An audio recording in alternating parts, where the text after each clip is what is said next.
बच्चों, आज हम आपको पादप रोग विज्ञान के बारे में बताएंगे।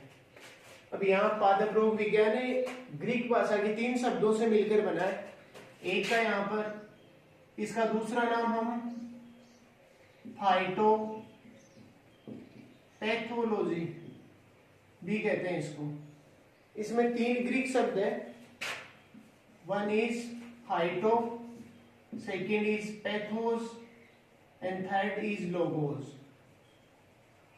Here phytos means plant, pathos means ailments और इसे हम सफरिंग भी कहते हैं, and logos means steady। इसका अर्थ ये हुआ कि पादप रोगों के अध्ययन को हम फाइटोपैथोलॉजी कहते हैं, या इसको बोलते हैं study of plant disease. Study of plant disease, इसका अर्थ ये हुआ कि पादप रोगों के अध्ययन को हम पादप रोग विज्ञान कहते हैं।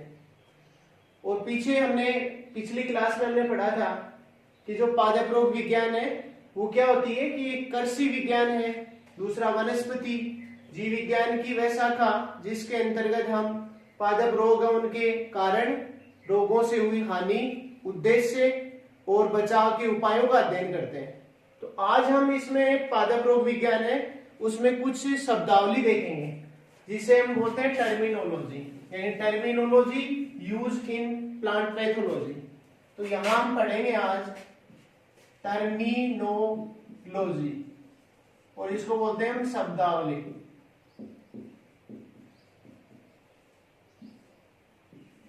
अब इसमें जो पहली हमारी शब्दावली है इसका नाम है डिजीज। डिजीज, और इसको आप हिंदी में सब जानते हैं रोग। वैसे यहाँ डिजीज है 2 शब्दों से मिलकर बना है, एक का नाम है डिस और एक का नाम है ईज। इसका अर्थ क्या होता है, इसको अंग्रेजी में अनईजीनेस या डिस्कम्फर्ट कहते हैं। अंग्रेजी में इसका संधि विच्छेद हम करते हैं तो एक का नाम अनईजीनेस या डिस्कम्फर्ट यानी बेचैनी या समस्या उत्पन्न होना। अब हमने कहा कि डिजीज है उसकी हम सिंपल परिभाषा देखते हैं। तो जो सिंपल परिभाषा है या जो रोग है उसकी जो सिंपल परिभाषा है उसमें हमने कहा कि जैसे भी कोई प्लांट है उसमें क्या होती है, माल फंक्शनिंग प्रोसेस। माल फंक्शनिंग प्रोसेस, माल फंक्शनिंग का मतलब होता है यहाँ पर भयंकर प्रतिक्रिया।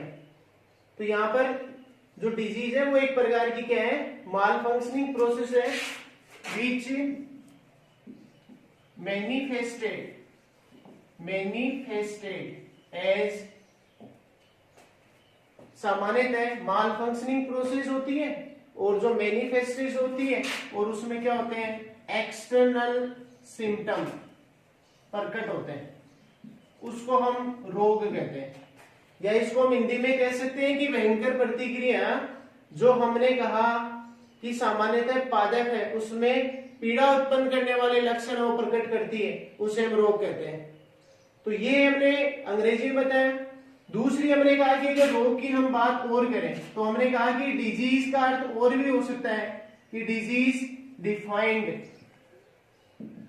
रिलेटेड एज interaction between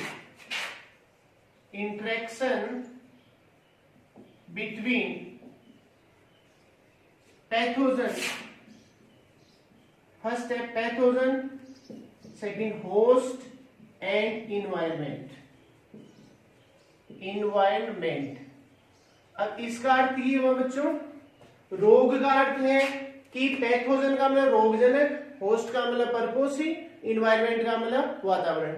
इसका मतलब रोगजनक, परपोषी और वातावरण के मध्य होने वाली अंतरक्रिया है वो जब एक साथ होती है तो उसे हम रोग कहते हैं। तो यहां हमने इस रोग की परिभाषा हमने देखी। दूसरी जैसे हमने एक परिभाषा देखी, इसका नाम है पैथोजन। पैथोजन, और इस पैथोजन को हम बोलते हैं रोगजनक। Are you very well known about pathogen? कि रोग जनक का अर्थ ही है कि रोग फैलाने वाले कारक, या इसको हम यूं भी कह सकते हैं कि कोई भी living organism responsible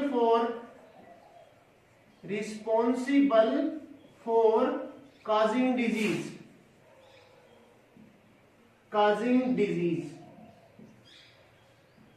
is known as pathogen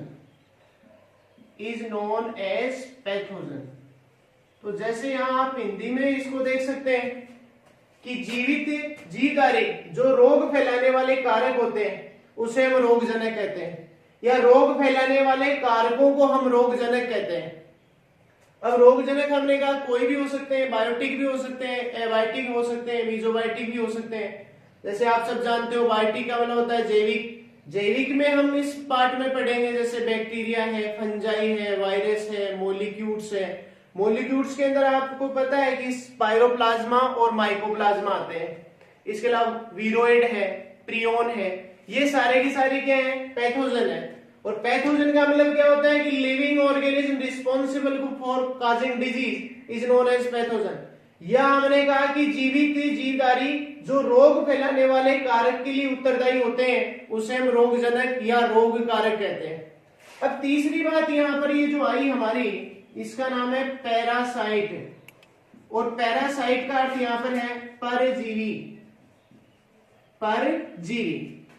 तो पैरासाइट का अर्थ हम यहां पर देखेंगे। पैरासाइट का अर्थ यहां पर है कि एन ऑर्गेनिज्म डेराइव्स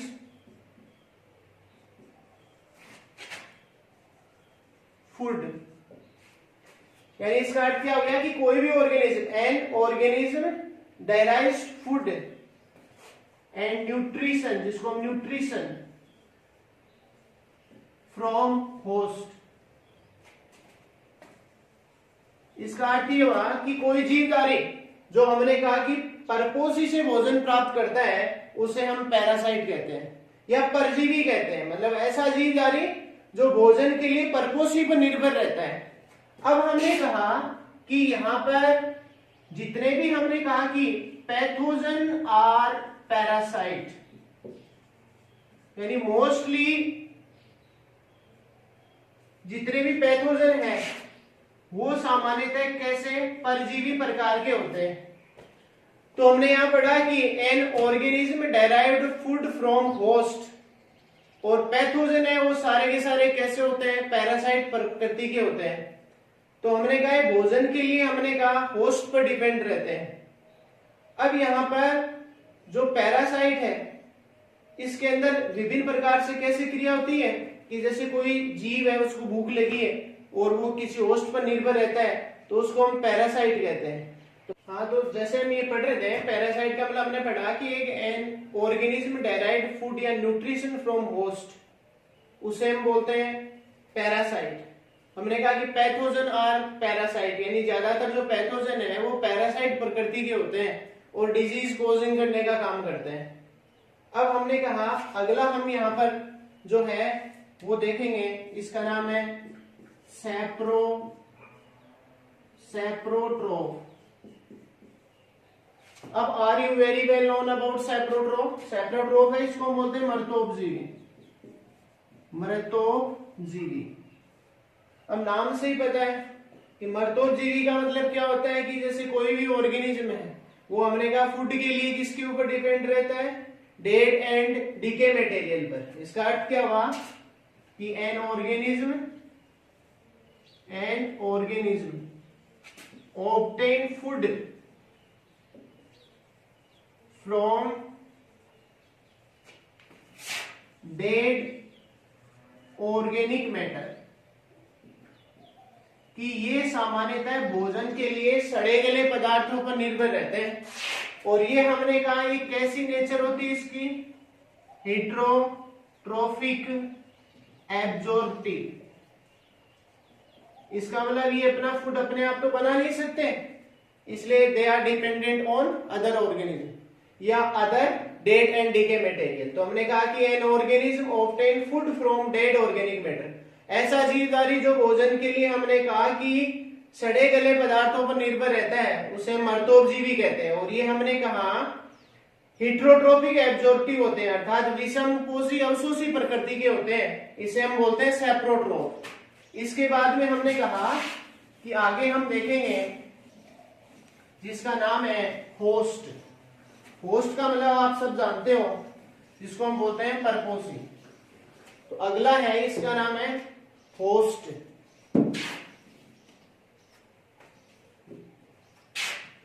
होस्ट होस्ट को बोलते हैं परपोसी। अब परपोसी का मतलब यहां पर नाम से ही पता है कि एन ऑर्गेनिज्म प्रोवाइड शेल्टर या फूड या nourishment for other living organism. इसका मतलब हुआ कि एक ऐसा ऑर्गेनिज्म जो हमने कहा फूड और नरिशमेंट है दूसरे जीवी जीवों को देता है, उसको हम होस्ट बोलते हैं या इसको हम बोलते हैं परपोसी। अगला हमने कहा कि यहां पर एक का नाम है हाइपरप्लेसिया। इसको हिंदी में भी हाइपरप्लेसिया ही कहते हैं। अब हाइपरप्लेसिया का मतलब यहां पर क्या होता है कि एक्सेसिव ग्रोथ होती है। एक्सेसिव ग्रोथ और increase in number of cell in host. इसका मतलब आप सब जानते हो कि किसी भी परपोसी है उसके अंदर हमने कहा कि एक्सेसिव ग्रोथ होती है और हमने कहा कि इसमें सेल है उनके नंबर बढ़ जाते हैं, उसको हम हाइपरप्लेसिया कहते हैं। दूसरा ऐसा ही एक नाम है हमारे पास हाइपर। अब जैसे इसका नाम भी वही है कि हाइपरट्रोफ है, उसके अंदर क्या होता है कि excessive growth to increase in size of cell in host.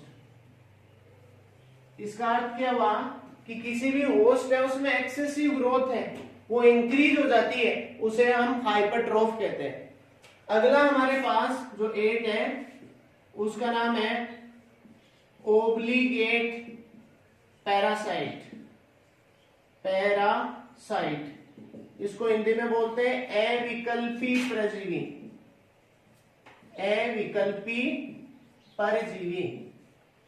अब अविकल्पी परजीवी है, इसको हम ओब्लिगेट पैरासाइट कहते हैं। और ओब्लिगेट पैरासाइट है वो हमने कहा हमेशा ग्रो किसके ऊपर करते हैं, लिविंग होस्ट पर ग्रो करते हैं।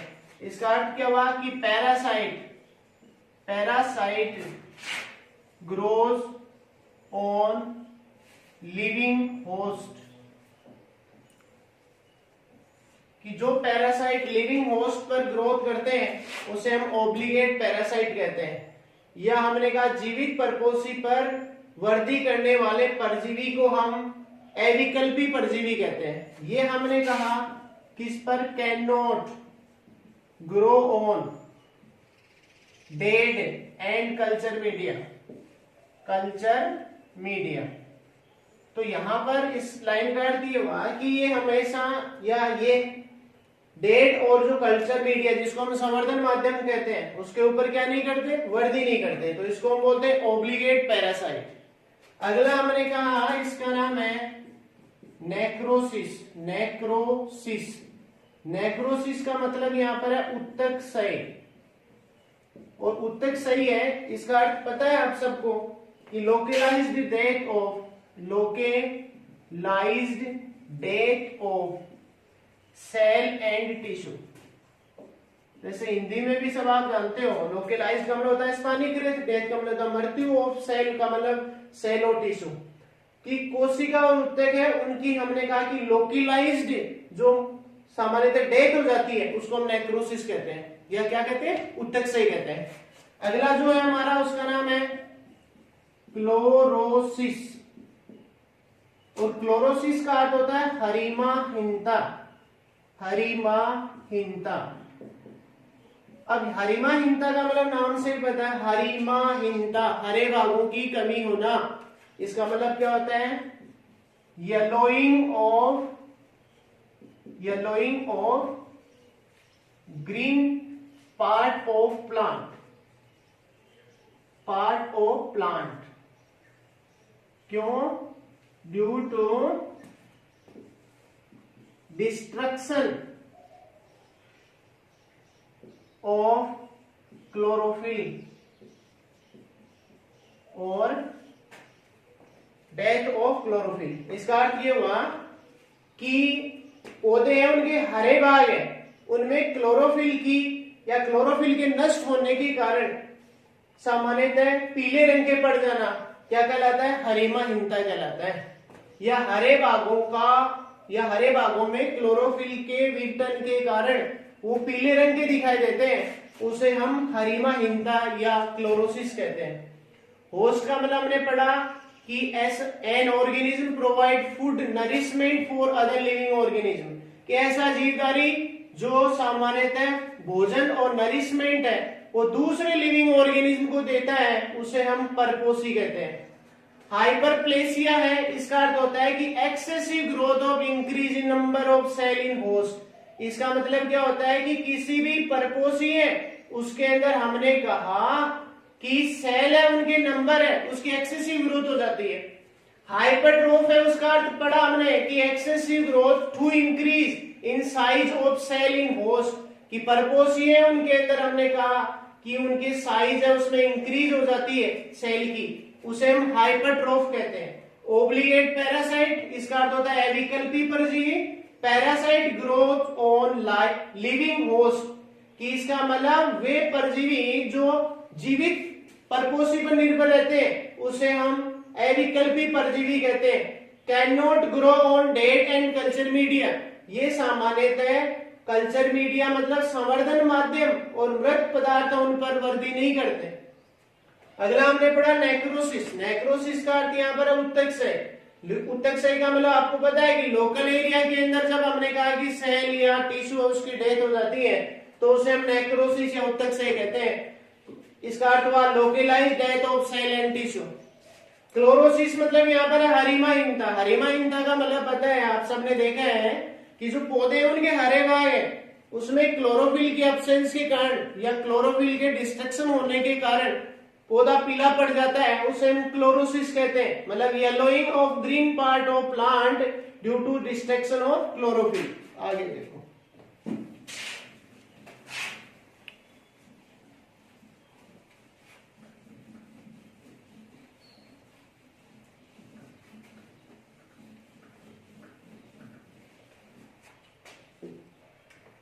अगला है अपना सिम्टम। अब देखो सिम्टम है, इसका मतलब क्या हो सकता है? बाहर भी हो सकते हैं, अंदर भी हो सकते हैं। एक्सटर्नल एंड इंटरनल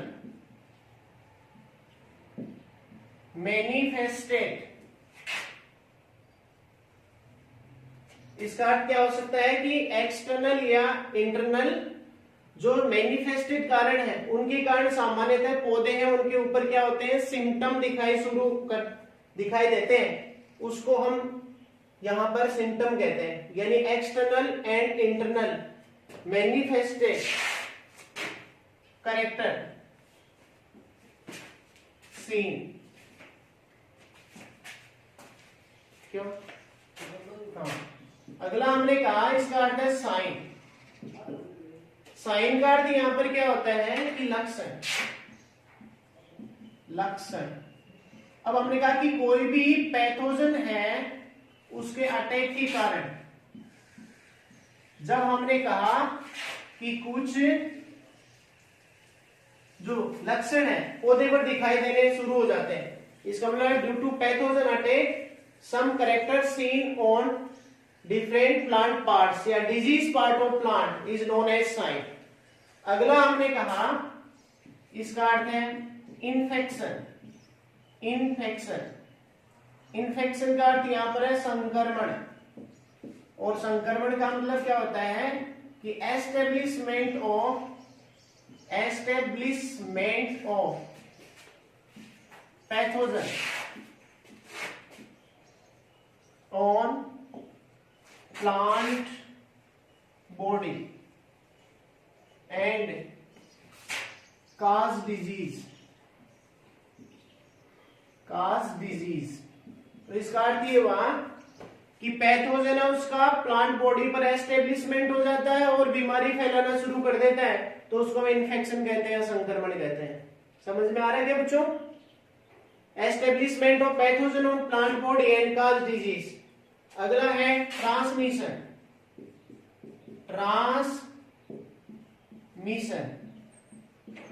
और इसको बोलते हैं संचरण। अब इसका नाम से ही पता है कि ट्रांसफर होना, कि ट्रांसफर ऑफ पैथोजन। इसका मतलब यहां पर क्या होता है कि transfer of pathogen to its sources और infected plant to healthy plant।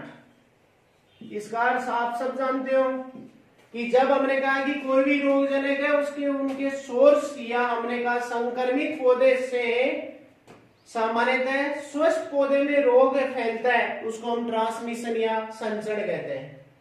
तो यहां पर हमने पढ़ा संचरण मतलब transfer of pathogen to its sources और infected plant to healthy plant is known as transmission.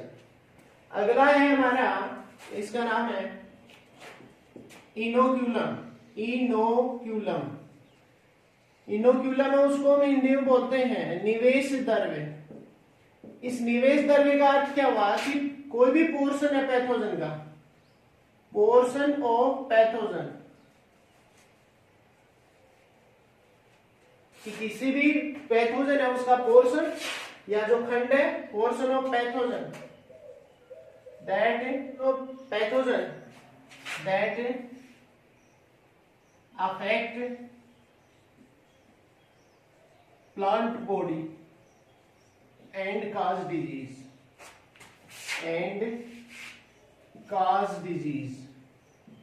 इसका अर्थ आप सब जान रहे हो कि किसी भी पैथोजन है उनका भाग जो प्लांट बॉडी है उसको अफेक्टेड करता है, मतलब प्रभावित करता है, संक्रमित करता है और पौधे के अंदर रोग फैलाता है, उसको हम बोलते हैं इनोक्यूलम या निवेश द्रव्य कहते हैं। The portion of pathogen that affected plant body and cause disease is known as inoculum.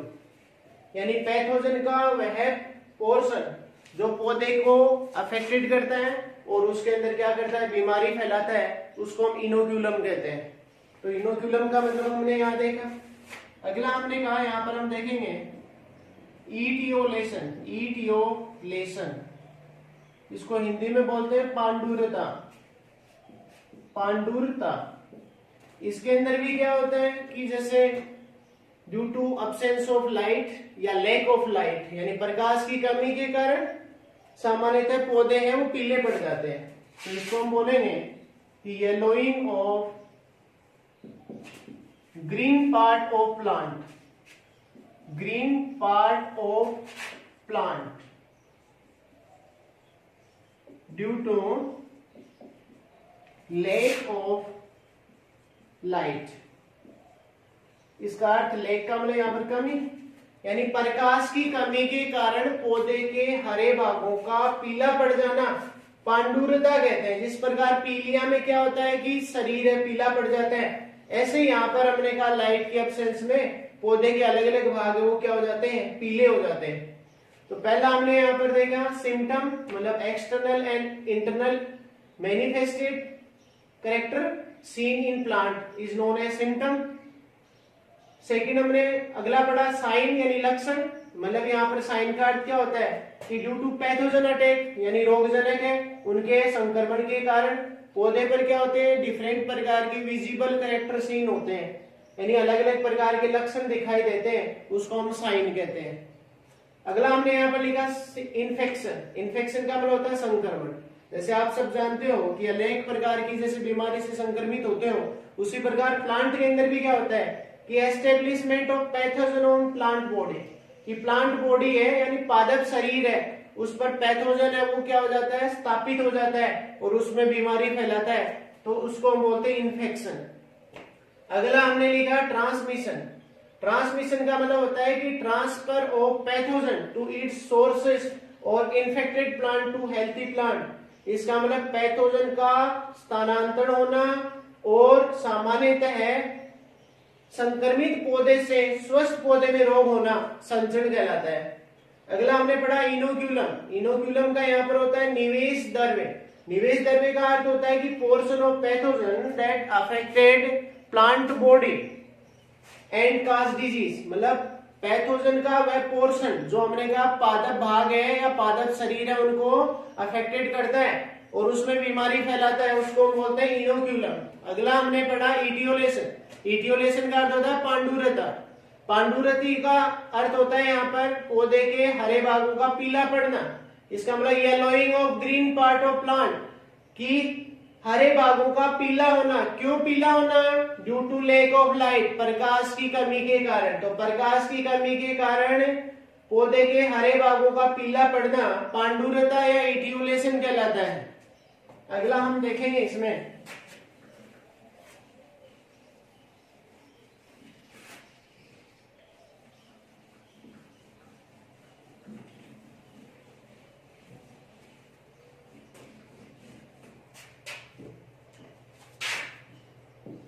Fungicide. Fungicide इसका अर्थ होता है कवकनाशी। कवकनाशी, अब देखो नाम से ही पता है कि कवकनाशी मतलब कवकों को नष्ट करने वाले। इसका अर्थ क्या हो गया? Any chemical substance that kill fungi या फंगस या फंजाई। इसका मतलब क्या हो गया कि ऐसा रसायन जो सामान्यतः कवकों को नष्ट कर देता है उसे हम कवकनाशी कहते हैं। जैसे आपने नाम पढ़े होंगे मैनकोजेब, थायरम, बोर्डेक्स मिश्रण, बोर्डेक्स मिक्सर,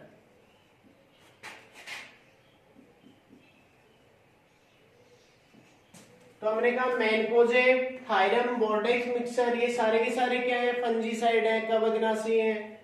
किसी भी प्रकार के रसायन जो सामान्यतः जीवाणु कवकों को नष्ट कर देते हैं उसे हम कवकनाशी कहते हैं। जैसे हमने कवकनाशी के नाम लिखे मैनकोजेब, थायरम, बोर्डेक्स मिक्सर, तो ये सारे के सारे क्या है? फंजीसाइड है। अगला हमने देखा इसका नाम है अल्टरनेट होस्ट। इसको बोलते हैं एकांतर परपोषी। इसका मतलब हम देखते हैं कि कुछ पौधे हैं उसमें एकांतर परपोषी होते हैं। इसका मतलब इसमें क्या होता है? डाइजेनेटिक पैरासाइट होते हैं, पैरासाइट। इसका मतलब हमने कहा डाइजेनेटिक पैरासाइट होते हैं। और ये हमने कहा कि अल्टरनेट होस्ट है, वो भी सामान्यतः पौधे में रोग फैलाने का काम करते हैं। जैसे आपने एक नाम पढ़ा है पक्सीनिया ग्रेमिनिस। इसके अंदर हमने कहा कि एक अल्टरनेट होस्ट है जिसका अंदर हमने कहा जो सामान्यतः बारबेरी प्लांट है उनके अंदर डिजीज फैलाता है।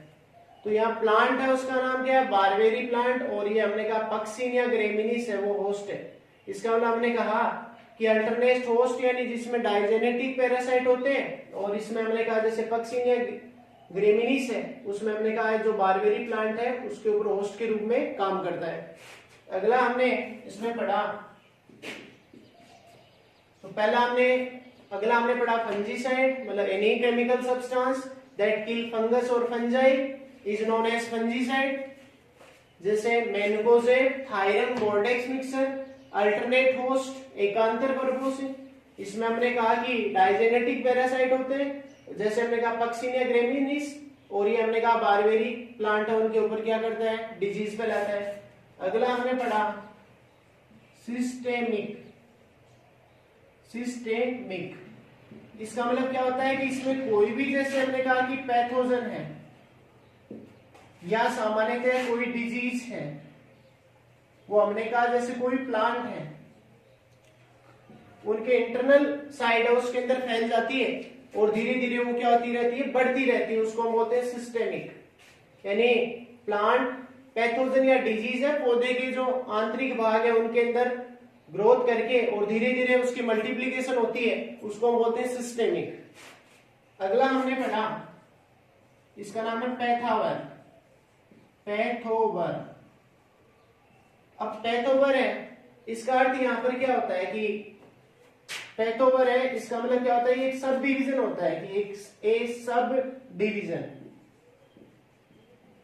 ऑफ डिजीज या पैथोजन,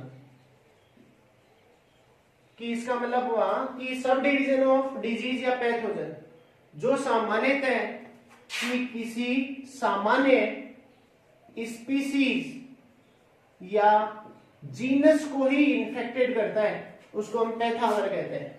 इसका मतलब एक सब डिवीजन ऑफ डिजीज और pathogen that affected special species और जीनस इज नोन एज पैथावर। पैथावर का अर्थ है कि एक सब डिवीजन जो पैथोजन का, जो सामान्यतः विशेष प्रकार के वंश या जाति को प्रभावित करता है, उसको हम पैथावर कहते हैं। जैसे हमने एक उदाहरण लिखा यहां पर, जेंथोमोनास एनोक्सिपोडियस, एनोक्सिपोडियस सिट्राई। जैसे नाम से ही पता है कि जेंथोमोनास एनोक्सिपोडिया ही है, वो सामान्यतः सिट्रस अर्थात नींबू के अंदर क्या करता है, डिजीज फैलाने का काम करता है। तो हमने पढ़ा है सब डिवीजन ऑफ डिजीज या पैथोजन, कि पैथोजन या डिजीज है उसका सब डिवीजन जो विशेष प्रकार की स्पीसीज या जीनस है उसको इन्फेक्टेड करता है, संक्रमित करता है, उसको हम बोलते हैं पैथावर। जैसे एग्जांपल हमने लिखा जेंथोमोनास एनोक्सिपोडियस सिट्राई। यहां हमने पढ़ा फंजीसाइड कवकनाशी, कि इसका अर्थ हुआ कि कवकों को नष्ट करने वाले रासायनिक पदार्थ, उन्हें हम कवकनाशी कहते हैं। Any chemical substance that kill fungi और fungus, just example mancozeb, thiram, Bordeaux mixture. Next alternate host, यानी हमने कहा इसमें डाइजेनेटिक पैरासाइट होते हैं, जैसे हमने इसमें एग्जांपल लिया पक्सिनिया ग्रेमिनिस, ये हमने कहा बारबेरी प्लांट है, उसके अंदर एक प्रकार का अल्टरनेट होस्ट है।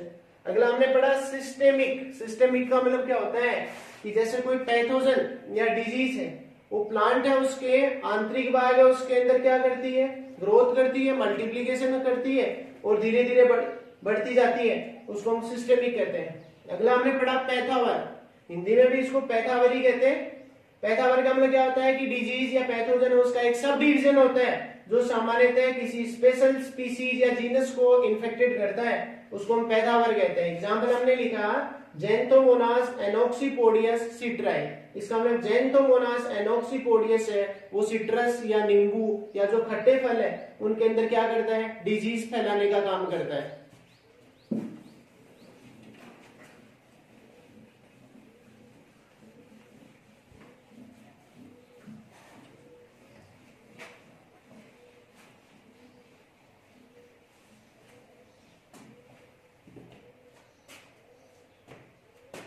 अगला देखो, इससे पहले हमने बहुत सारे टर्मिनोलॉजी देखी, इसके अंदर अभी हम 2-3 टर्मिनोलॉजी और देखेंगे। एंटीबायोटिक, जिसको बोलते हैं प्रतिजैविक। जैसे नाम से पता है कि एंटीबायोटिक है वो किसी भी माइक्रो ऑर्गेनिज्म है उनसे बनाए जाते हैं, जो अदर माइक्रो ऑर्गेनिज्म है उनकी ग्रोथ है उनको रोकता है ना। तो ये हमने कहा कि antibiotic produce from micro organism.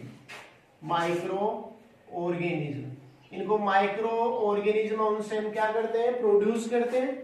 और ये क्या करती है, that to stop the growth of other micro organism, कि जो अदर माइक्रो ऑर्गेनिज्म है उसकी ग्रोथ को रोक देती है, यानी प्रोड्यूस फ्रॉम माइक्रो ऑर्गेनिज्म, यानी माइक्रो ऑर्गेनिज्म से इनको बनाया जाता है। बनाने के बाद में हमने कहा ये क्या करती है, to stop the growth of other organism, ये दूसरे जो ऑर्गेनिज्म है उनकी वृद्धि को क्या कर देती है, रोक देती है, उसको हम बोलते हैं प्रतिजैविक। जैसे आपने नाम पढ़ा है streptomycin, streptomycin,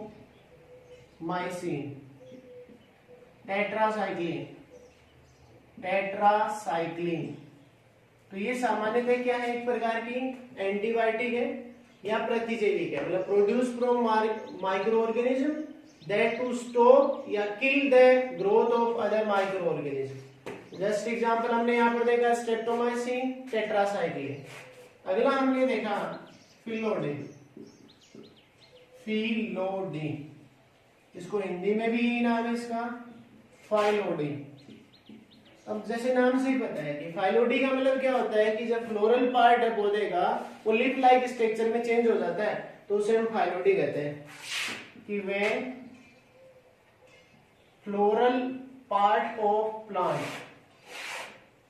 when floral part of plant change into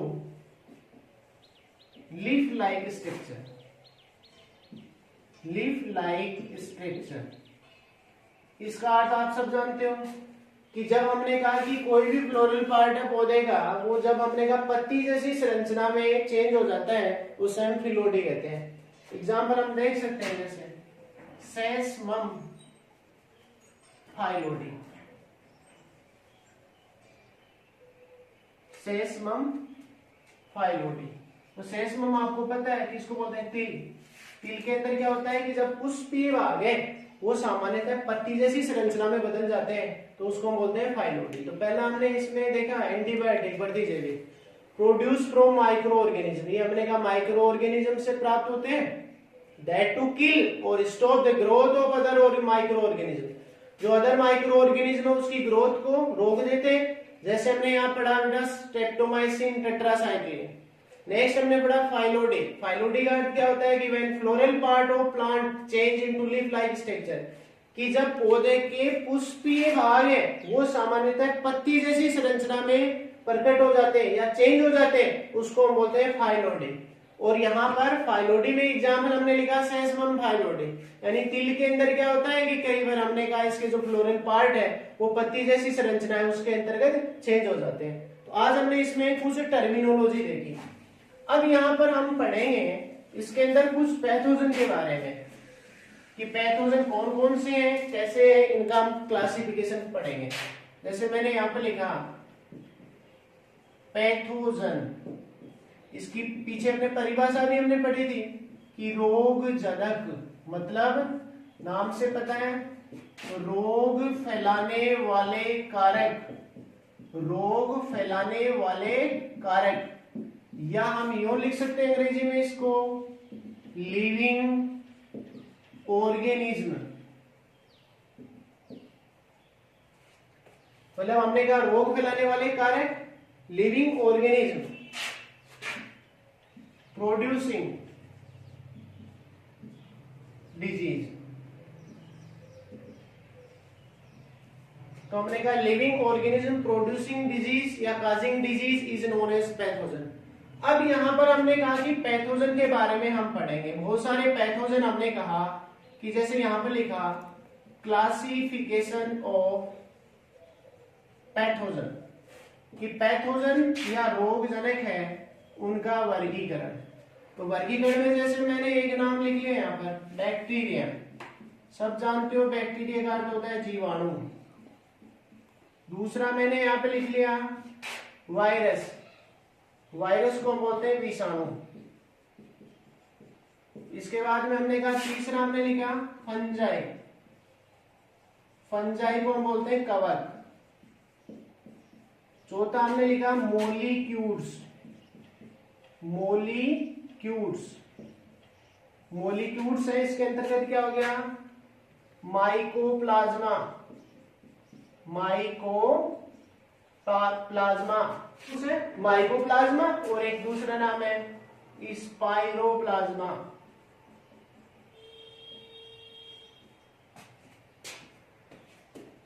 इसको बोलते हैं मोलिक्यूल्स। अगला है नीमेटोड्स, नीमेटोड्स, इसको अंग्रेजी में भी यही नाम है इसका, नीमेटोड्स। इसके बाद में हम देखेंगे शैवाल, शैवाल को हम बोलते हैं एल्गी, एल्गी। इसके अलावा हमने कहा वीरोइड, वीरोइड, वीरोइड। इसके अलावा हमने कहा प्रियोन।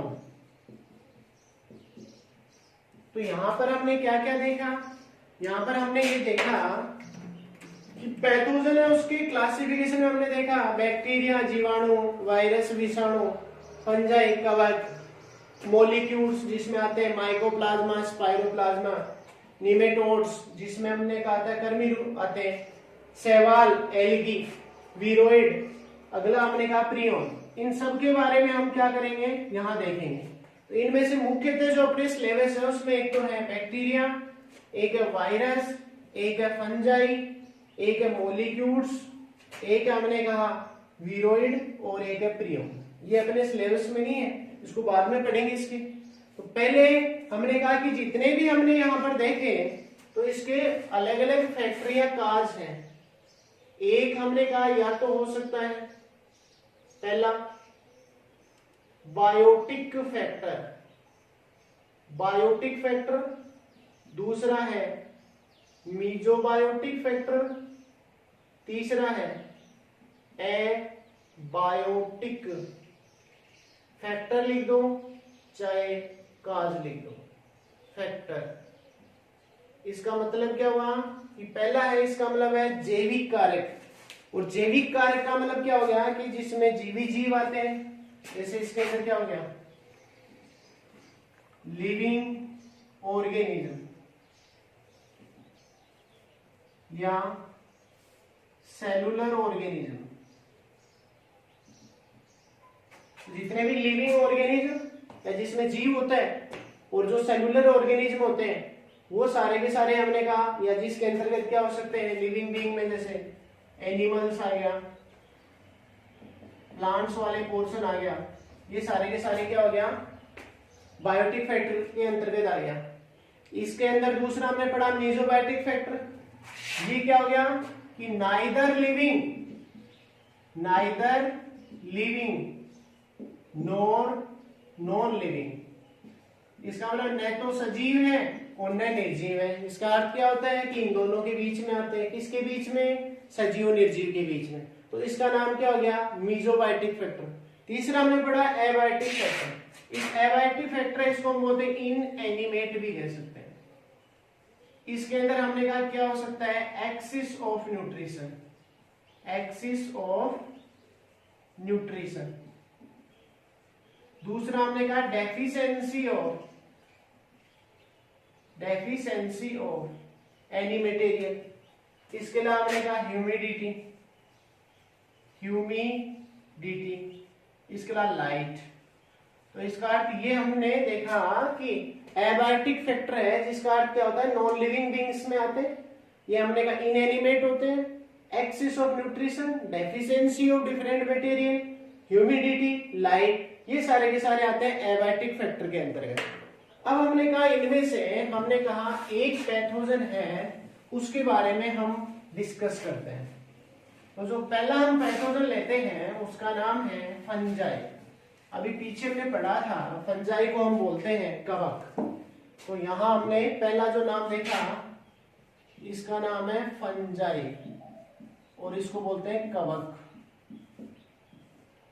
अब हमने कहा पहले बात तो हमने कहा इन तीनों में से किस में पढ़ेंगे इसको? इसी में पढ़ेंगे बायोटिक फैक्टर। बायोटिक फैक्टर है इसका अर्थ ये हो गया जैविक कारक। तो इनमें से केवल जो हमने पढ़ा ना जैविक अजैविक और मीजोबायोटिक, इन तीनों में से केवल इसमें हम जैविक कारकों के बारे में ही हम पढ़ेंगे। तो बायोटिक फैक्टर इसका अर्थ हुआ जैविक कारण या जैविक कार्य। पहला इसमें हमने देखा कि स्टडी ऑफ फंजाई, जो फंजाई उसकी स्टडी है उसको हम क्या बोलते हैं, माइकोलॉजी। तो स्टडी कवकों के अध्ययन को हम माइकोलॉजी कहते हैं, माइकोलॉजी।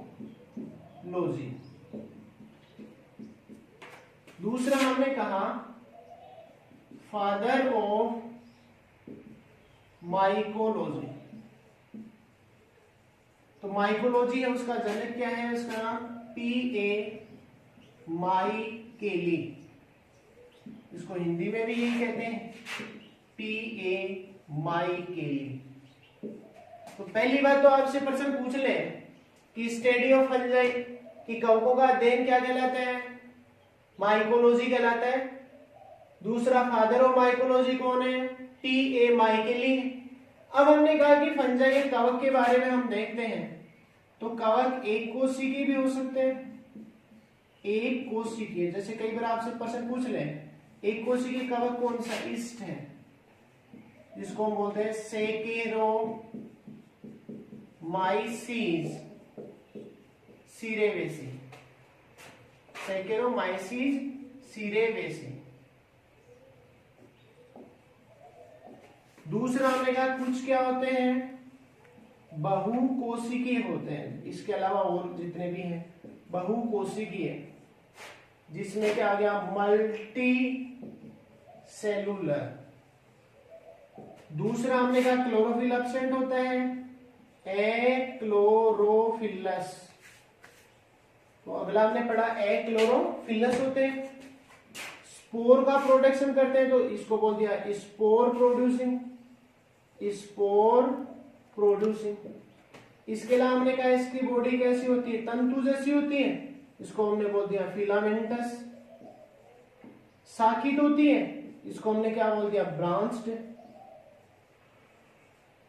तो हमने पढ़ा कि कवक है क्या है, एक कोशिकीय भी हो सकते हैं, है ना, सैकेरोमाइसीस सीरेवेसी, बहुकोशिकीय होते हैं। दूसरा हमने कहा एक इसके अंतर्गत आते हैं यूकेरियोटिक, यूकेरियोटिक अर्थात इसको हम प्लांट के अंदर न लेकर एक अलग ही किंगडम है, जैसे आपने पढ़ा था कि वीटेकर का पंचजगत वर्गीकरण 1969 में, तो उसमें उसने बहुत सारे 5 जो किंगडम दिए थे, एक का नाम उसने दिया था मोनेरा, एक का नाम दिया था प्रोटिस्टा, एक का नाम दिया था फंजाई, और एक का नाम दिया था प्लांटी, और एक का नाम दिया था एनिमेलिया। इनमें से हमने कहा कि ये वाला इसकी हमने यहाँ स्टडी की, इसका मतलब एक अलग ही किंगडम है जिसका नाम है फंजाई। तो हमने कहा फंजाई है उसकी स्टडी तो हम बोलते हैं माइकोलॉजी, और फादर ऑफ माइकोलॉजी है उसका नाम है P.A. माइकेली। तो P.A. माइकेली है, उसको हम फादर ऑफ माइकोलॉजी कहते हैं। कैसे होते हैं, एक कोशिकीय, यानी एक कोशिकीय उसमें तो मुख्यतः एक ही कवक है जिसका नाम है ईस्ट, और ईस्ट आपने पता है इसका नाम है सैकेरोमाइसीस सीरेवेसी, इसको ब्रेड बेकरी के अंदर इसका इस्तेमाल किया जाता है। दूसरा हमने कहा बहुकोशिकीय भी होते हैं, मोस्टली बहुकोशिकीय होते हैं कवक, जैसे हमने कहा ये क्या होते हैं, यूकेरियोटिक होते हैं, यानी यूकेरियोटिक का मतलब क्या होता है, जिसके अंदर झिल्लीयुक्त कोशिकांग विकसित होते हैं, दोहरी झिल्ली होती है। इसके अलावा एक्लोरोफिलस होते हैं, इसका मतलब हमने कहा कि इसमें पर्णहरित का अभाव होता है, क्योंकि अभी पीछे हमने पढ़ा था कि ये कैसे होते हैं, सैप्रोट्रोफ, सैप्रोट्रोफ यानी मर्तोपजीवी होते हैं, अर्थात भोजन सड़े गले पदार्थों से प्राप्त करते हैं, स्पोर प्रोड्यूसिंग करते हैं। दूसरा हमने कहा इनकी बॉडी हमने कहा कैसी होती है, तंतुवत होती है, तंतुवत। दूसरा हमने कहा बीजाणु का निर्माण करते हैं, बीजाणु निर्माण। इसके अलावा हमने कहा इसका शरीर कैसा होता है, शाखित। इसके अलावा कुछ है उसमें सेप्टेट होते हैं, सेप्टेट, सेप्टेट का अर्थ होता है पटयुक्त। एक हमने लिखा एसेप्टेट, एसेप्टेट, एसेप्टेट को बोलते हैं पट रहित। एक हमने कहा कि इनकी जो सेल वॉल है, cell wall is made up of, इनकी कोशिका भित्ति है काइटिन की बनी होती है, काइटिन। जबकि कुछ है उसके अंदर हमने कहा इनकी सेल वॉल है, वो हमने कहा किसकी बनी होती है, सेलुलोज की बनी होती है। तो कई बार इनमें से भी प्रश्न पूछ लेता है। Study of fungi mycology, father of mycology पीए माइकेली। कैसे होते हैं, एक कोशिकीय, प्रश्न पूछे एक कोशिकीय कवक का नाम, सैकेरोमाइसिस सिरेवेसिस्ट। और कैसे, मोस्टली क्या होते हैं, बहुकोशिकीय मल्टी सेलुलर। यूकेरियोटिक होते हैं, एक्लोरोफिलस, क्लोरोफिल एब्सेंट होता है, भोजन के लिए डेड डिके मटेरियल पर निर्भर रहते हैं, स्पोर प्रोड्यूसिंग करते हैं, बीजाणु का निर्माण करते हैं। इसके अलावा फिलामेंटस होते हैं, तंतुवत होते हैं, शाखाओं में बटे रहते हैं, इसका अर्थ होता है ब्रांच्ड होते हैं। सेप्टेट होते हैं, पटयुक्त होते हैं, एसेप्टेट कुछ में पट रहित होते हैं। इसके अलावा हमने कहा cell wall is made up of cellulose, ये सेलुलोज से इनकी कोशिका भित्ति, लेकिन मोस्टली काइटिन की बनी होती है। प्रश्न आपसे पूछे कि कवकों की कोशिका भित्ति किसकी बनी होती है, काइटिन की। लेकिन कई बार प्रश्न पूछे हैं ऊमाइकोटा के जो सदस्य हैं, ऊमाइकोटा के सदस्यों में आपसे प्रश्न पूछे कोशिका भित्ति किसकी बनी होती है, सेलुलोज की बनी होती है, और ज्यादातर किसकी बनी होती है, काइटिन की बनी होती है। अब हमने कहा इसके सामान्यतः हम जनरल कैरेक्टर देखेंगे।